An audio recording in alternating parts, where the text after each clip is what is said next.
प्रिय दर्शकों, नमस्कार। एक बार फिर से उपस्थित हूँ आप सबके सामने शुक्रवार के कार्यक्रम में, जहां मैं आपके सामने उपस्थित हूँ एक कुंडली लेकर के, जहां लग्न, नवमांश और दशमांश तीनों का अध्ययन आज ही के दिन में कर लेंगे। बने रहिएगा कार्यक्रम के अंतिम हिस्से तक, कहीं नहीं जाना है।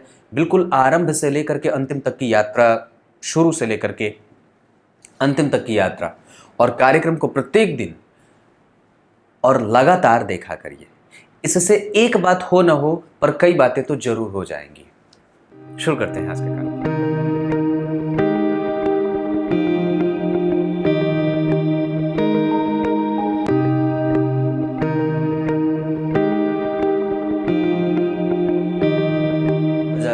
शक संवत 1885, और जिस संवत्सर में इनका जन्म हुआ है उस संवत्सर का नाम आनल संवत्सर है।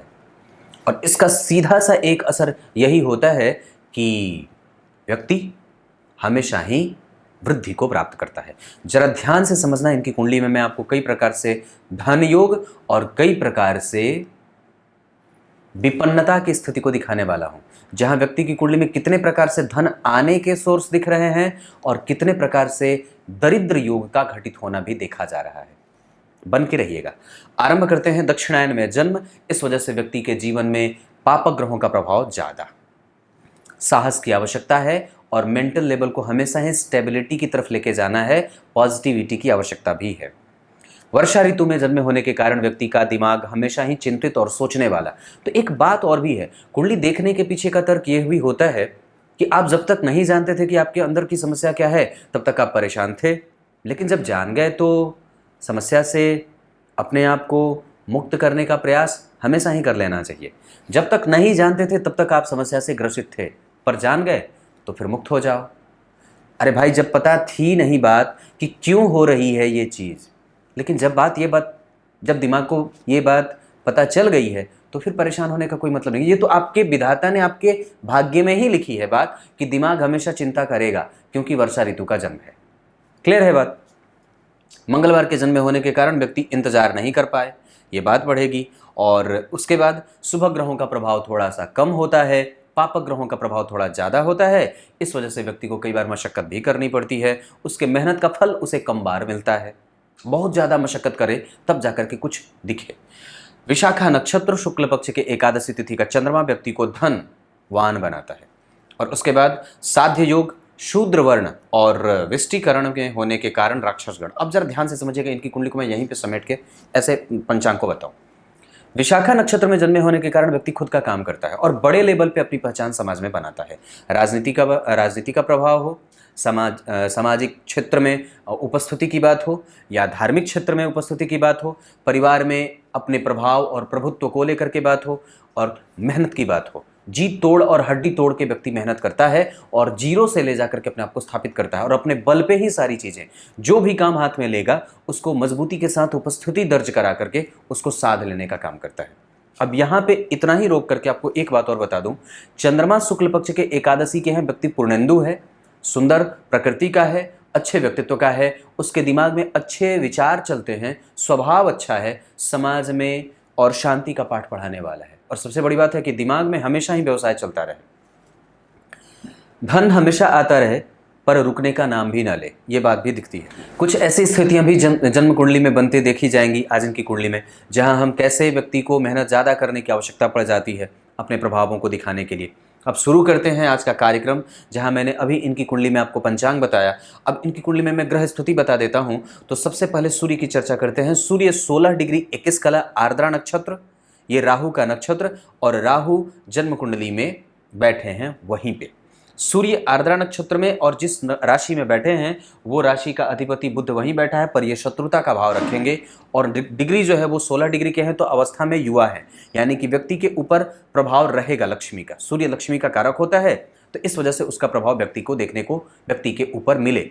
और दिग्बली होकर के बैठे हैं, पर शत्रुता का भाव है, इस वजह से वो कभी कभी धन लाने में मशक्कत भी करवाएंगे, यानी कि टोटल ना मिले, क्योंकि शत्रु है तो ग्रह शत्रुता से युक्त होकर के व्यवहार करेगा। और जरा डिग्री में समझिए, तो इस आधार पर कि ग्रह युवा है, शत्रु के घर में बैठा है, तो जो भी उसकी, ये कन्या लग्न की कुंडली है, 12वें के अधिपति होते हैं सूर्य और आकर के दशम में बैठे हैं। बाहर जुड़िए, बाहर जाइए, तब जाकर के धन बने। और हमेशा व्यक्ति को ये बात भी गौर करने वाली है, इनकी कुंडली में जरा ध्यान से समझिएगा तो गुरु स्वग्रही है।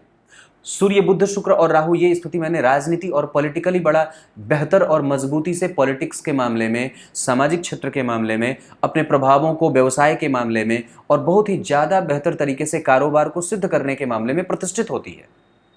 सूर्य अगर शत्रु के घर में नहीं बैठे होते, अगर उनके ऊपर राहु का प्रभाव नहीं होता, अगर वो 12वें भाव के अधिपति नहीं होते तो और भी ये कुंडली मजबूत हो सकती थी। उस सूर्य की 7वीं दृष्टि अगर चतुर्थ भाव पे नहीं पड़ती तो व्यक्ति को मानसिक श्रम और मानसिक चिंता की स्थिति कमजोर होती, और ऐसा ही होने के कारण वो व्यक्ति की, चूंकि अगर 12वें का अधिपति होकर के सूर्य दशम स्थान में बैठे हैं और वहां पे अति शत्रुता का भाव पैदा कर रहे हैं, इस वजह से शत्रु के घर में होने के कारण व्यक्ति को बुद्धिमान तो बना रहे हैं, व्यवसायिक नेचर दे तो रहे हैं, उसमें स्टेबिलिटी मिल तो रही है, धन आ तो रहा है, पर कहीं ना कहीं मानसिक जो चित्त वृत्ति है वो परेशानी के घर में भी जा रही, क्योंकि यहां बैठे केतु, तो केतु जो होते हैं वो मानसिक चिंता देते हैं, मानसिक अनस्टेबल और मन को परेशान करने का ये एकमात्र ग्रह भी कई बार कारण बन जाता है। वहां पे 9 नंबर की राशि बनी है, वहां का अधिपति वहां से केंद्र में स्वग्रही होकर के बैठा है और केंद्र में 3 घर भरे पड़े हैं, 3 नहीं तो कम से कम 2 तो भरे हैं। तो ऐसी स्थिति में कि अगर जन्म कुंडली में 4 ग्रह बैठे हैं, सूर्य, बुध, शुक्र और गुरु, ये 4 ग्रहों में से, तो अब जरा गौर से समझने की बात है कि जन्म कुंडली में, अब इस कुंडली में मैं यहीं पे रोक करके आपको चंद्रमा के बारे में बताऊं, उससे पहले इस कुंडली की कुछ अच्छी और मजबूत बातें बता देता हूं जो प्रायः व्यक्ति की कुंडली में धन के लिए अच्छी साबित हो सकती है। वो क्या है? सबसे पहली बात कि चंद्रमा इनकी कुंडली में शुक्ल पक्ष के चतुर्दशी का है, एकादशी का है। ये बड़ी अच्छी बात है धन के मामले में। और मैंने एक कार्यक्रम में करके बात बताई थी कि जब भी जन्म कुंडली के दूसरे भाव पे चंद्रमा का प्रभाव हो तो वो कभी भी व्यक्ति को धन से संबंधित समस्या नहीं आने दे। बुरी दशाएं जब चलेंगी, या फिर अगर आप किसी अच्छे भाव के अधिपति, जैसे अभी इनकी कुंडली में शुक्र की दशा चल रही है, अभी इनकी कुंडली में शुक्र की दशा चल रही है, तो अगर हम ये गौर करें तो शुक्र जन्म कुंडली के भाग्य के अधिपति होते हैं, उनकी दूसरी राशि जन्म कुंडली के धन भाव में भी बनती है, और वो केंद्र के अधिपति होकर के, धन के अधिपति होकर के अपने भाव से पंचमस्त और बुध के साथ बैठे हैं। लेकिन फिर भी अगर परिणाम न मिल रहा हो, इसका मतलब है कि कोई ना कोई बात तो जरूर है, पर यह चर्चा तो बाद में हो। लेकिन अगर जन्म कुंडली के दूसरे भाव पे चंद्रमा का असर हो रहा है तो निस्संदेह व्यक्ति को धन मिल जाता है। उसको मशक्कत भले करनी पड़े, लेकिन करनी ना करनी और क्यों ज्यादा करनी पड़ेगी ये भी बताऊंगा। पर वस्तुतः जन्म कुंडली में अगर चंद्रमा द्वितीय भाव में बैठे हों तो निस्संदेह व्यक्ति को, और अगर वो बली हैं तो और भी अच्छी बात है, धन रुकता है, धन आता भी है। मेहनत ज्यादा क्यों करनी पड़ती है? एक बड़ा अद्भुत सा सूत्र है और ये योग घटित होता है कि अगर जन्म कुंडली के तृतीय भाव के अधिपति, ध्यान से समझिएगा, जन्म कुंडली के तृतीय भाव के अधिपति अगर 12वें बैठे हों, 8वें बैठे हों या 6ठे बैठे हों तो व्यक्ति को बड़ी मशक्कत करनी पड़ती है कई बार चीजों को खींच करके लाने में। अब जरा ध्यान से समझना, तो जन्म कुंडली के तीसरे भाव के अधिपति बनते हैं मंगल, वो जन्म कुंडली के 12वें में बैठे हैं। यही एक कारण ऐसा दिख रहा है प्रभाव में जो व्यक्ति को मशक्कत जीवन भर ज्यादा करवाया है। अपने प्रभावों से और अपने निर्णयों से व्यक्ति को कई बार गलत तरीके से अपना प्रभाव दिखाना पड़ा है, या कई बार उसको अपने ही निर्णय पे कई बार पश्चाताप के भाव में भी और पश्चाताप की अग्नि में जलना भी पड़ता है। ये यहां तक बात खत्म। धन है, पैतृक संपत्ति का प्रभाव भी है, पिता का प्रभाव भी अच्छा है और सबके साथ संबंध भी अच्छे हैं। व्यक्ति कई लोगों का प्रभाव और भाव और कई लोगों का भार अपने जीवन में वहन करता है। उसके भरोसे कई लोगों का पेट चलता है, उसके भरोसे कई लोगों के घर में चूल्हा जलती है, और उसके प्रभाव के आने के कारण ही उसके घर और परिवार में, उसके कुटुंब में भी कई लोग ऐसे होते हैं जो उससे प्रभावित होते हैं, या उसका भार ये व्यक्ति खुद वहन करता है। ये चंद्रमा के कारण ये बात होती है। व्यक्ति इतना ज़्यादा स्वाभाविक रूप से इतना अच्छा नेचर वाला रखने वाला है क्योंकि ये स्वभाव का पूरक होता है। सप्तम अष्टम भाव जो है वो स्वभाव का भाव होता है। यहाँ का अधिपति जन्म कुंडली में भाव से पंचमस्त मित्र की राशि में और तृतीय भाव का अधिपति होकर के, इस कुंडली के लिए मंगल बहुत अच्छे नहीं होते हैं, लेकिन फिर भी अगर जन्म कुंडली में देखते हैं तो जहां वो अपने प्रभावों को कमजोर और शिथिल करते हुए नजर आ रहे थे, इस वजह से ही व्यक्ति को कई बार ना चाहते हुए भी मशक्कत करने की स्थिति में जाना पड़ता है। ये क्लियर है? यहां सूर्य व्यक्ति को राजनीति का लाभ देंगे, सरकार से लाभ देंगे, टेंडर वगैरह में लाभ देंगे, पर अभी दशा जो आप देख रहे हो वस्तुतः वो बहुत अच्छी नहीं है, क्योंकि उसकी स्थिति मैं बताऊंगा आगे। पर यहाँ पे अगर यही बता दूं तो भाग्य के अधिपति होकर के शुक्र दशम स्थान में बैठे हैं और बुध के साथ बैठे हैं सूर्य 12वें के अधिपति हैं। भाग्य का कमजोर होना भी दिख रहा है और वस्तुतः उस पर जरा गौर करिए तो यहाँ जन्म कुंडली में शनि का प्रभाव गुरु पे है। जन्म कुंडली के छठे भाव के अधिपति ये शुक्र क्यों परिणाम नहीं दे रहे हैं, पहले ये इसको समझते हैं। तो शुक्र धन के अधिपति होकर के बैठे बड़े अच्छे हैं पंचम में, बुध की राशि में राहु के साथ व्यय ज्यादा हो रहा है और उसके बाद व्यक्ति के ऊपर से एक बढ़ती हुई जिम्मेदारियां अभी भी हो रही हैं। ऐसा क्यों, अब ध्यान से समझिए। शुक्र जो है वो मृगशिरा नक्षत्र में बैठे हैं। शुक्र मृगशिरा नक्षत्र में, मंगल 12वें परिवर्तन पूर्वा फाल्गुनी नक्षत्र में मंगल बैठे हैं। यहां पूर्वा फाल्गुनी नक्षत्र में मंगल और शुक्र बैठे हैं सूर्य मंगल के नक्षत्र में चित्रा। अब मृगशिरा, तो मृगशिरा का शुक्र बना और पूर्वा फाल्गुनी के मंगल, इन दोनों का नक्षत्र परिवर्तन हुआ, पर मंगल स्वयं इस कुंडली में व्यक्ति को ज्यादा मेहनत कराने वाले देखे जा रहे हैं। इस वजह से भी कई बार वो देता है, अब ऐसा नहीं है कि वो दे नहीं रहा है, पर व्यक्ति को वो कम लगेगा। ये रोग है एक इस कुंडली की सबसे बड़ी समस्या। और वो बताऊं क्यों, क्योंकि जरा ध्यान से समझिए तो इनकी कुंडली में धन योग कितने तरीके से गठित हुआ है।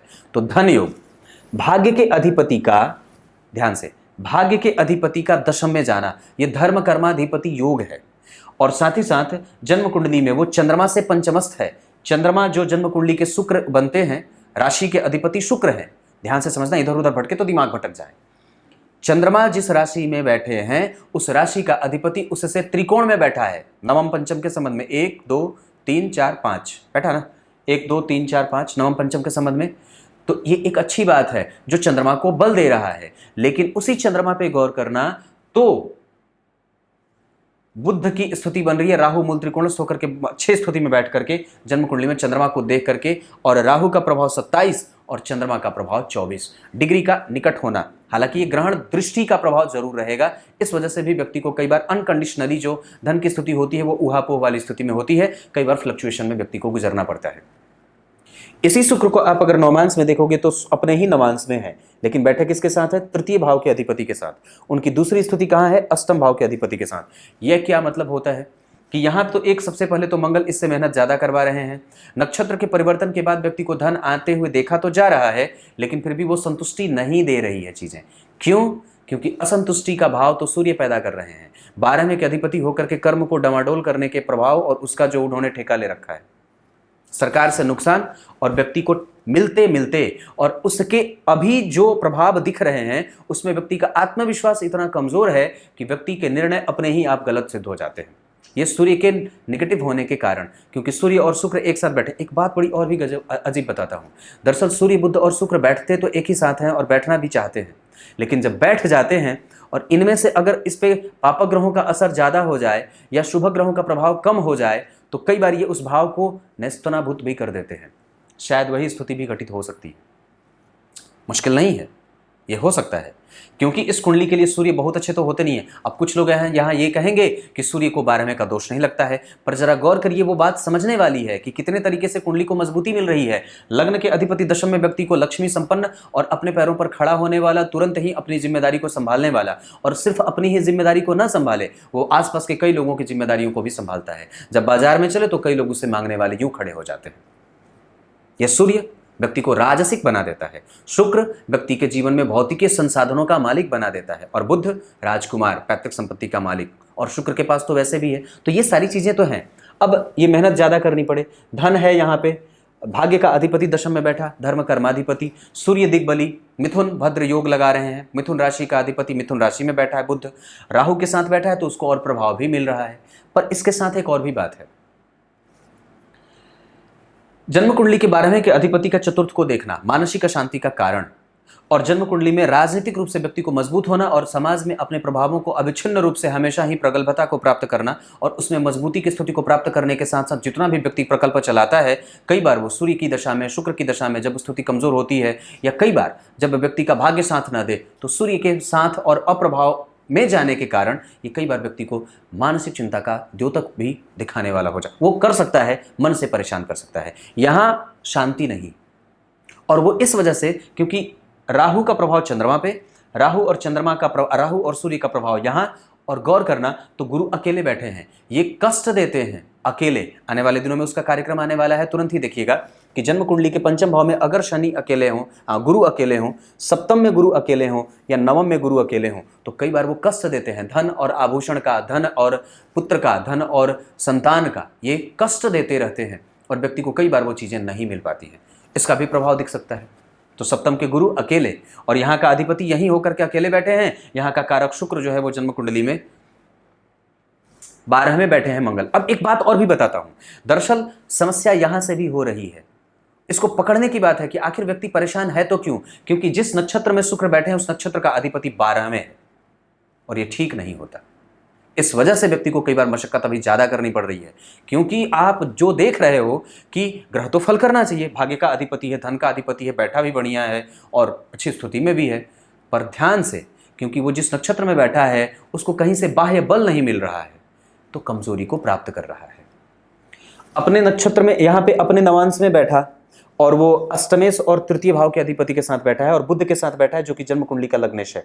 लग्न के अधिपति जन्म कुंडली में धन में गए हैं। पैतृक संपत्ति और पिता का लाभ तो हमेशा मिला है, पत्नी भी ठीक है और प्रभावित करने वाली भी है, पर फिर भी व्यक्ति को मानसिक शांति की स्थिति में जाने में मशक्कत करनी पड़ती है। चंद्रमा की बात अगर करूं तो इनकी कुंडली के लिए चंद्रमा जो बैठे हैं वो भी शत्रु के घर में बैठे हैं, क्योंकि यहाँ के अधिपति होकर के जन्म कुंडली में वो कमजोर हो रहे हैं, यहाँ जाकर के 3 घर पीछे जा रहे हैं। इस वजह से वो अति शत्रुता और अति मित्रता के भाव को विकसित करने वाले नहीं बन रहे हैं। और इस वजह से अब एक बात और यहाँ पे बता दूं, जैसे जैसे आप आगे बढ़ोगे कुछ ना कुछ नई नई चीजें मिल रही हैं। याद रखना हमेशा ही कि अगर व्यक्ति की कुंडली में सूर्य और चंद्रमा की स्थिति कमजोर होती हो तो निस्संदेह वो कुंडली मिनिमाइज हो जाती है, वो कमजोर हो जाती है, और कई बार एक अच्छी दशा के चलने के बावजूद भी वो अपना संपूर्ण प्रभाव नहीं दे पाती है।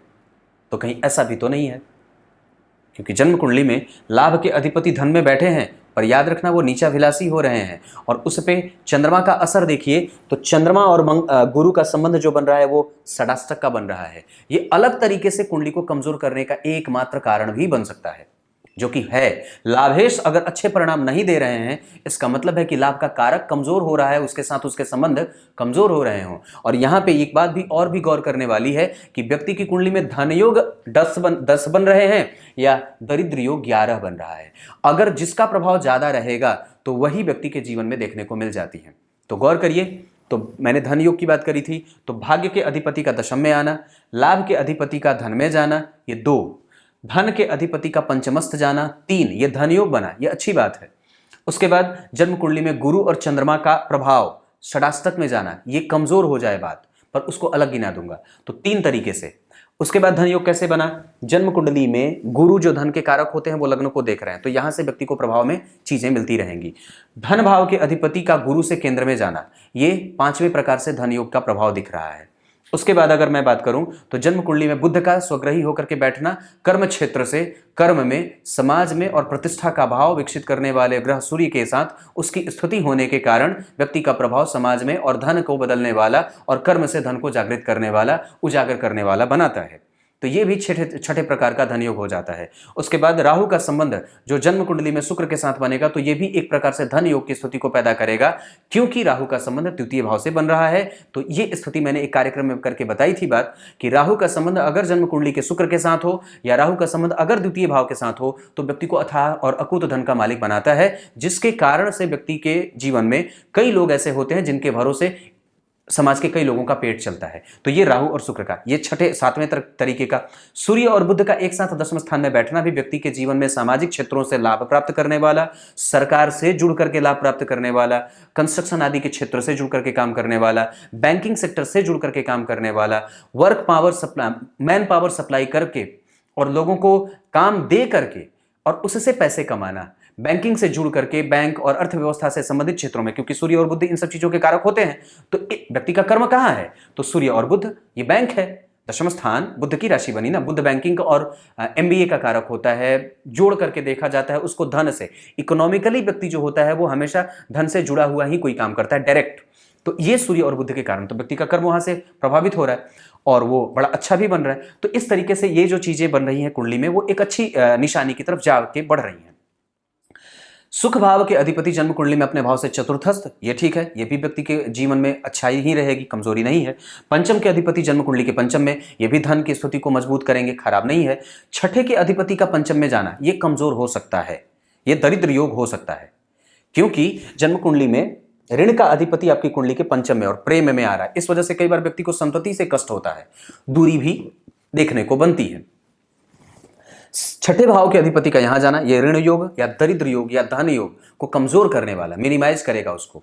सप्तम के अधिपति का सप्तम में बैठना पर अकेले, अब इस वजह से व्यक्ति को कई बार वो जो संपूर्ण मानसिक जो स्थिरता या स्टेबिलिटी मिलनी चाहिए वो थोड़ी कमजोर रहेगी, यानी कि ये भाव थोड़ा कमजोर हो सकता है, ये भाव थोड़ा कमजोर हो सकता है, क्योंकि इस भाव पे किसी भी अन्य शुभ ग्रह का कोई असर नहीं है और चंद्रमा या यहाँ के कारक जो है वो कहीं ना कहीं 12वें भाव के अधिपति के साथ भी संबंध बना रहे हैं, तो इस वजह से भी कई बार वो चीजें मुश्किल में जा सकती हैं। पर वो लग्न को देख रहे हैं, इस वजह से एक अलग तरीके से व्यक्ति को अगर धन नहीं दे रहे हैं पर फिर भी व्यक्ति के पास मानसिक शांति, उसका प्रभाव गुरुता से युक्त हो, वो देखने में बलिष्ठ हो, अच्छे शरीर को धारण करने वाला हो, लंबे चौड़े शरीर का हो, अच्छे व्यक्तित्व का हो, वो सबको साथ लेकर के चलने वाला हो, और ये पैसे ना दे लेकिन फिर भी व्यक्ति को आदर और आदरणीय बना देते हैं, क्योंकि केंद्र में सूर्य और केंद्र में ही गुरु, केंद्र में शुक्र और केंद्र में ही बुध, तो भाई 4 ग्रह तो ऐसे बैठ गए जो व्यक्ति को नैतिकीय पतन होने ही नहीं देंगे, और व्यक्ति कभी भी किसी के उलझे हुए बातों में न फंसने वाला, किसी को उलझा करके न रखने वाला, क्लियर और बिल्कुल साफ और स्पष्ट तरीके से अपनी बात को स्पष्टतया रखने वाला, उसके अंदर गुरुता का बल और उसका गुरुत्व बल और गुरुत्व का आकर्षण बड़ा बेहतर होता है। तो ये चीजें सारी दिखने में आ रही हैं। उसके बाद छठे भाव के अधिपति मंगल जन्म कुंडली में जाकर के अपने भाव से पंचमस्थ। अब जरा विचार करिए तो छठे भाव के अधिपति या 8वें भाव के अधिपति मंगल बनते हैं, वो जाकर के मित्र की राशि में बैठे, और वो मंगल अगर विपरीत राजयोग बना रहे हैं तो पहले तो वो विपरीत ही करेंगे ना, पर जरा ध्यान से समझना, उसको कहीं से भी शुभ ग्रह का कोई असर नहीं मिल रहा है। उसको देख कौन रहा है? केतु, जो मंगलवत होता है, वो केतु अष्टम को भी देख रहे हैं और वो केतु मंगल को भी देख रहे हैं। व्यक्ति के पास एक्स्ट्रा काम आ जाता है जीवन में कई बार, तो ये कब आए? तो शुक्र का संबंध बने मंगल से तब, तो शुक्र की दशा है और शुक्र मंगल के नक्षत्र में, ये मैंने बात पहले से बता रखी है। एक्स्ट्रा वर्कलोड आता है, पैसे कम मिलते हैं, धन लगाना पड़ता है, नुकसान होता है, व्यक्ति के प्रेडिक्शन गलत होते हैं, उसका अनुमान, ये तो मैं पहले ही बता चुका हूं कि व्यक्ति के अपने ही निर्णय के कारण कई बार उसको गलती का भाव भी जागृत होता है। तो ये सारी चीजें अभी मैं धन ही योग घटित करवा रहा हूं। नवम भाव के अधिपति का दशम में जाना, ये अच्छी बात है। लाभेश का जन्म कुंडली में धन में जाना, ये मैंने बात बताई थी। पर भाग्य भाव के अधिपति का 12वें भाव के अधिपति के साथ संबंध।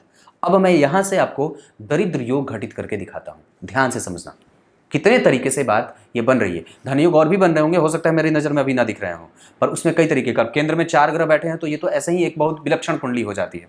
लेकिन तृतीय भाव के अधिपति का 12वें जाना, ये व्यक्ति को बड़ी मेहनत करवाए और मशक्कत करवाए। व्यक्ति को निकट में, जब कई बार कमजोरी वाली स्थिति बनती है तो व्यक्ति को दूर जाना चाहिए और अपने प्रभावों को बाहर जाकर के विकसित करने का प्रभाव भी दिखाना चाहिए। अगर वो हो जाए तो कुंडली संवर जाएगी।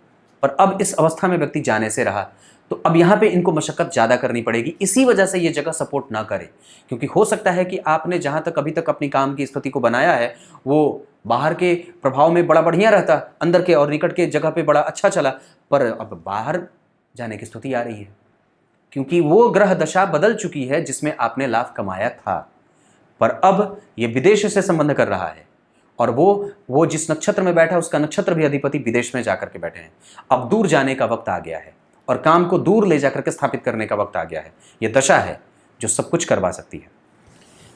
जन्म कुंडली में छठे भाव के अधिपति का जाकर के पंचम में बैठना दरिद्र योग बनाता है, और पंचम भाव के अधिपति का गुरु को देखना या सप्तम भाव को देखना, छठे भाव के अधिपति का गुरु को देखना, ये कई बार व्यक्ति की कुंडली में धन से कमजोरी लाने का प्रभाव दिखाते हैं। राहु को चंद्रमा को देखना, ये कई बार धन को कमजोर करने का कारण बनता है। 12वें भाव के अधिपति में मंगल, 12वें भाव में मंगल का जाना, ये पराक्रम का व्यय करवाता है और व्यक्ति जितना मेहनत करे उतना परिणाम ना मिले। उसके बाद जन्म कुंडली के 12वें भाव के अधिपति का आकर के जन्म कुंडली के शुक्र के साथ बैठ करके, जो कि भाग्य के अधिपति हैं, उसके प्रभावों को कमजोर करना, ये भी दरिद्र योग का प्रभाव दिखाता है।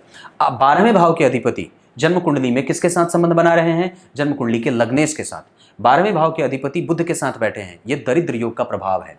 12वें भाव के अधिपति भाग्य के साथ ये दरिद्र योग, 12वें भाव के अधिपति दशम में आकर के कर्म को नुकसान में रख रहे हैं, खास करके इस दशा में। इस वजह से भी व्यक्ति की कुंडली में कई बार ये नुकसान के प्रभावों को दिखा रहे हैं। सप्तम भाव में गुरु अकेले, मैंने वो बात बताई थी। उसके बाद गुरु से राहु का केंद्र में जाना, ये दरिद्र योग का एक प्रभाव दिखा सकता है, गुरु का राहु से केंद्र में जाना। अब आपको और भी कोई चीज बता दूं अगर, तो वस्तुतः इनकी कुंडली में चंद्रमा विशाखा नक्षत्र के बैठे हैं, और ये विशाखा नक्षत्र के अधिपति गुरु जो है वो जन्म कुंडली में अकेले होकर के खुद के प्रभावों को क्षीण कर रहे हैं, और चंद्रमा और गुरु का संबंध षडाष्टक के होने के कारण व्यक्ति को दरिद्र का प्रभाव और दरिद्रता का लक्षण कई बार। अब दरिद्र होने का मतलब ऐसा नहीं कि वो दिवालिया हो जाएगा, ऐसा नहीं है, मतलब वो थोड़े से मेहनत और मशक्कत के प्रभावों को ज्यादा विकसित करते हैं और करवाने लगते हैं। मैं ऐसा नहीं कह रहा कि व्यक्ति दरिद्र है या फिर दिवालिया है, मेरे कहने का मतलब ये नहीं है। पर हाँ, हम अगर ये तुलना करते हैं तो कई बार व्यक्ति को ये जब देखने में आए कि आखिर दशा तो एक अच्छे ग्रह की चल रही है, लेकिन वो कमजोर क्यों हो रहा है, क्योंकि यहाँ पे भी उसकी स्थिति कोई बहुत ज़्यादा अच्छी नहीं है। वो धन भाव में बैठा है, निस्संदेह धन देता है, लेकिन मंगल के साथ भी बैठा है। अष्टमेश के साथ लग्नेश का संबंध बना तो कमजोर बना। यहाँ लग्न के अधिपति जन्म कुंडली में, अब जरा गौर करिए, तो मंगल का संबंध यहाँ बना, मंगल का प्रभाव यहाँ बन रहा है शनि की राशि पर, और मंगल का संबंध जन्म कुंडली में गुरु के पास भी है। तो इस वजह से व्यक्ति का प्रभाव तो ठीक है, लेकिन हाँ, शुक्र का मंगल के साथ संबंध बनाना, मंगल का तृतीय भाव के अधिपति का होकर के 12वें जाना, यह मृत्यु योग या मृतप्रायः योग बना देता है, व्यक्ति के प्रभावों को कमजोर कर देता है। जो लोग एक समय पे आपके सामने कभी खड़े नहीं होते थे, आज वो बैठ करके आपके सामने आपके प्रभावों को कमजोर कर रहा है। ये ऐसा इसलिए, तो इसको ठीक कैसे करना है, तो वस्तुतः हमें माता दुर्गा की उपासना करनी होगी, और घर में पूजा पाठ के माहौल को और भी ज्यादा विकसित करने की बात है। और एक बात कि अगर ऐसी स्थिति में कि अगर भाग्य साथ ना देता हो तो भाग्येश को मनाइए, मैंने वही बात कही, गणेश जी की पूजा भी करनी होगी, क्योंकि दुर्गा जी को मनाने के लिए कोई जरूरी नहीं कि वृषभ राशि को शुक्र को मनाना होगा, आप गणेश जी की पूजा कर सकते हैं, गणेश जी की पूजा करिए, हनुमान जी की पूजा करनी चाहिए। अब एक बार आपकी कुंडली में मैं नवमांश कुंडली को देखूं तो धन के चतुर्थ के अधिपति जन्म कुंडली में गुरु बनते हैं, वो जाकर के जन्म कुंडली में देखिए ऋण में जा रहे हैं, और 12वें के अधिपति के साथ ये इस कुंडली के नवमांश को कमजोर करने का सीधा साफ प्रभाव है, जो बड़ा मुश्किल से दिखेगा। 12वें के अधिपति सूर्य और चतुर्थ के अधिपति गुरु, 12वें के अधिपति सूर्य और चतुर्थ के अधिपति गुरु, ये कुंडली वर्गोत्तम लग्न की है, व्यक्ति जो चाहे वो पा सकता है, लेकिन जन्म कुंडली में 12वें के अधिपति सूर्य और चतुर्थ के अधिपति गुरु ये एक दूसरे के साथ केंद्र में आ रहे हैं, इस वजह से भी कई बार मशक्कत करनी पड़ती है, और ये भी दरिद्र प्रभावों को विकसित कर रहे हैं। क्योंकि यहाँ पे जरा गौर करिए, यहाँ पे चतुर्थ के अधिपति ऋण में और सप्तम के अधिपति ऋण में, और 12वें के अधिपति के आने के कारण कई बार व्यक्ति को दरिद्रता का प्रभाव विकसित कर देते हैं कुंडली में। हमें सूर्य को, हमें गणेश जी को और हमें बजरंगबली को मनाना ही होगा। उसके बाद यहाँ पे सूर्य अगर ऋण में चले जाएं तो व्यक्ति के आत्मविश्वास और उसके ही प्रेडिक्शन को गलत कराने का एकमात्र कारण, और व्यक्ति जो भी लगाए, जो भी सोचे, जो भी समझे, जो भी करना चाहे, वो डायरेक्ट उसका उल्टा हो जाए। क्योंकि ढूंढ रहे हो आप यहाँ पर, समस्या यहाँ छुपा है, समस्या तो यहाँ छुपी है ना, क्योंकि वस्तुतः यहाँ पे भी आप देख रहे हो कि मंगल यहाँ बैठ करके आपके प्रभावों को कैसे क्षीण कर रहा है और कमजोर कर रहा है। अब जरा आपको मैं इस कुंडली में अगर मुख्यतया मैं आपको और भी बात दो चार बता दूं, तो सूर्य और चंद्रमा के शत्रु होने से कुंडली को थोड़ी कमजोरी जरूर मिल रही है, कुंडली को कमजोरी जरूर ही मिल रही है, और निसंदेह ये स्थिति यहां भी दिख रही है। क्योंकि चंद्रमा को आप जरा गौर से देखिए, यहां उच्च के चंद्रमा हैं, पर उसके अधिपति जो है वो जन्म कुंडली में अष्टम भाव के अधिपति के साथ और भाग्य में धन है, क्योंकि यहां भी भाग्य का अधिपति धन में बैठा है और अपने ही राशि का बैठा है। दरअसल वो राहु से यहां भी प्रभावित है। धन तो कभी भी व्यक्ति के पास कम नहीं है, पर हाँ, अभी जो एक मानसिक अस्थिरता का दौर जो चल रहा है वो इसलिए चल रहा है क्योंकि अभी भाग्येश एक्टिव हैं और वो कहीं ना कहीं अष्टम भाव के अधिपति के साथ उनकी स्थिति। क्योंकि एक बात बड़ी अजीब बताऊं तो अगर यहां ग्रह जन्म कुंडली में बुध की राशि में बैठा है और नवमांश कुंडली में अगर वो अपने नवांश में बैठ रहा है तो खराब नहीं होगा, वो कभी भी खराब नहीं है। और ये तो वैसे भी इस पर भरोसा किया जा सकता है, ये वर्गोत्तम लग्न की कुंडली है, तो व्यक्ति जहां जाना चाहे वहां जाकर के अपने आप को स्थापित करे, क्या समस्या है। अब गुरु के प्रभाव को समझिए, गुरु बुध के नक्षत्र में बैठे हैं और वो बुध जो है वो जन्म कुंडली में मंगल के नक्षत्र में, वो मंगलवार है, तो गुरु को बल मिला नहीं। ए है गुरु, बी है बुध और सी है मंगल, इनका संबंध बन नहीं रहा। गुरु कौन है? जन्म कुंडली के सप्तम के अधिपति। बुध के साथ उसका कोई संबंध नहीं बना, गुरु का संबंध जन्म कुंडली के पंचमेश के साथ बन रहा है, इस वजह से कई बार ऋण में जाने का और व्यक्ति का प्रभाव कमजोर होने का, उसके धन को निचोड़ करके कोई दूसरा लेके चला जाए, ये प्रभाव कमजोर हो जाए, उसके ही प्रभाव से व्यक्ति कमजोर के कारण कई बार ऋण में दब जाता है और उसका काम लटकता जाता है। ये बात दिख रही है। अब यहाँ पे इतनी सारी चीजें बताई, यहाँ बताऊं अब आपको मैं इस कुंडली में शुक्र की चर्चा थोड़ी सी कर देता हूं। इनकी कुंडली में शुक्र जो बैठे हैं वो मिथुन राशि में बाल अवस्था के बैठे हैं, डिग्री है उनकी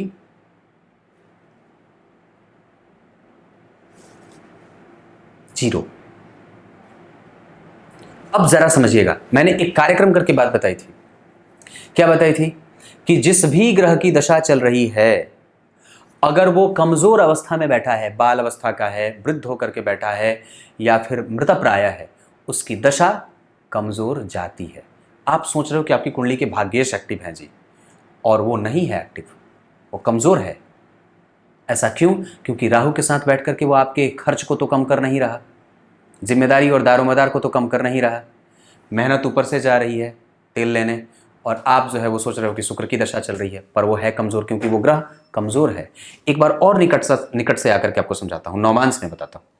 नौमांस कुंडली में शुक्र चित्रा नक्षत्र के बैठे हैं, जो कौन है आपकी कुंडली में? मंगल वहीं बैठा है स्वाति का, और वो स्वाति नक्षत्र का अधिपति राहु लग्न को जन्म कुंडली में नौमांस में उसको देख रहा है। मंगल कौन? जन्म कुंडली का अष्टमेश, एक अच्छे नक्षत्र में न बैठने के कारण। और शुक्र का मंगल के साथ संबंध कैसा?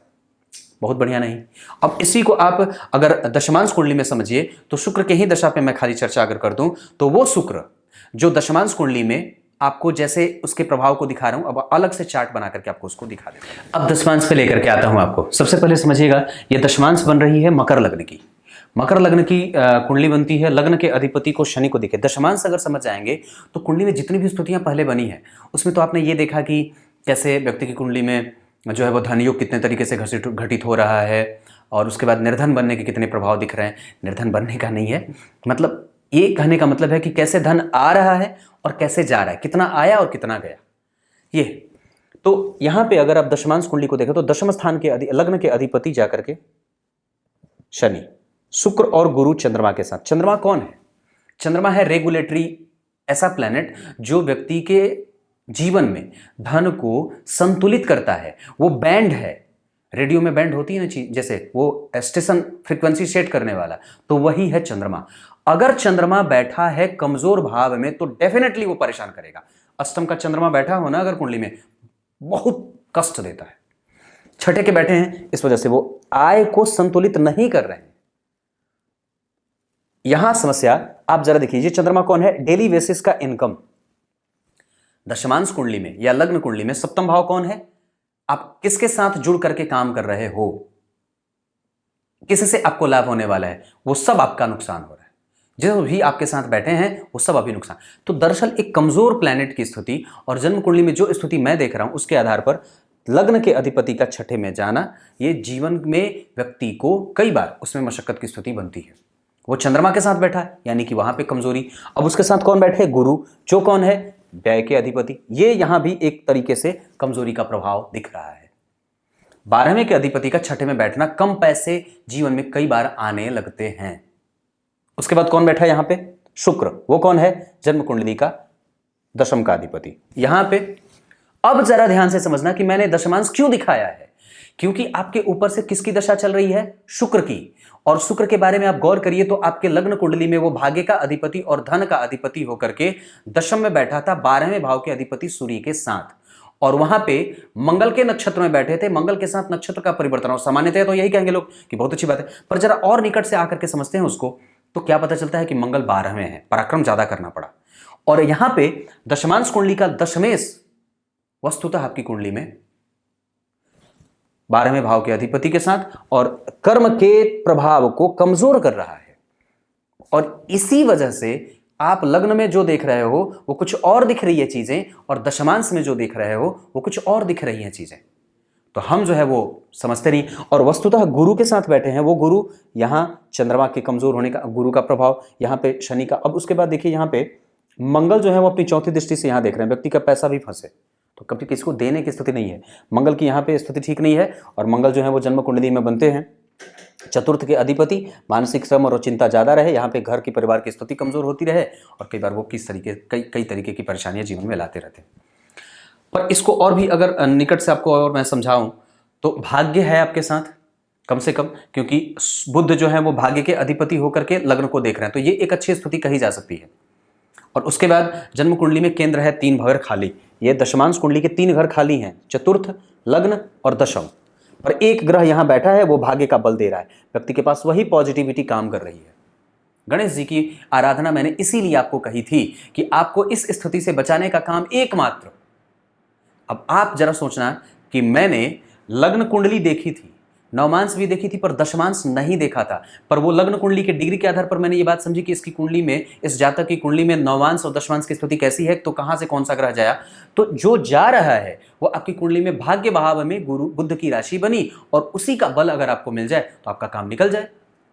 तो हमें वस्तुतः मैंने वो क्यों बात कही थी कि व्यक्ति को गणेश जी की पूजा करनी पड़ेगी, क्योंकि मैंने दुर्गा जी की पूजा करने को कही थी बात, लेकिन वहां पे जोर ज्यादा गणेश जी की पूजा पे इसलिए कही थी क्योंकि आपको वस्तुतः यही बचाएंगे, ये बुध, ये गणेश ही आपको बचाने वाले हैं। अब क्या बताऊं, काम तो खत्म है। कुंडली को समझ लेंगे तो समस्या को समझ लेंगे। कारण ये नहीं है, कारण तो यहां है। दरअसल शुक्र जिसकी दशा को आप देख रहे हो और जिसकी दशा को आप जीने का प्रयास कर रहे हो, वो दरअसल रोग में बैठा है, और आपकी कुंडली में यहां भी 12वें का अधिपति छठे में, 10वें का अधिपति छठे में, और जन्म कुंडली में पंचम का अधिपति जो है वो चतुर्थ का अधिपति पीछे, राहु के प्रभाव में, मंगल का प्रभाव यहाँ है, व्यक्ति के प्रभावों को कमज़ोर करता है। तो ये सारी चीज़ें जन्म कुंडली में बन रही हैं जो व्यक्ति को कमज़ोर करने का प्रयास कर रही है। तो गणेश जी के मंत्रों का जप, गणेश जी की आराधना, सूर्य को आराधित करिए, नमक आदि चीज़ें, मैं आपको उपाय यहाँ पे आप मुझे एक बार संपर्क कर लेना, मैं बता दूंगा, पर वस्तुतः यही आपकी कुंडली है जिसको कि समझने की बात है। अब नमस्कार करता हूँ।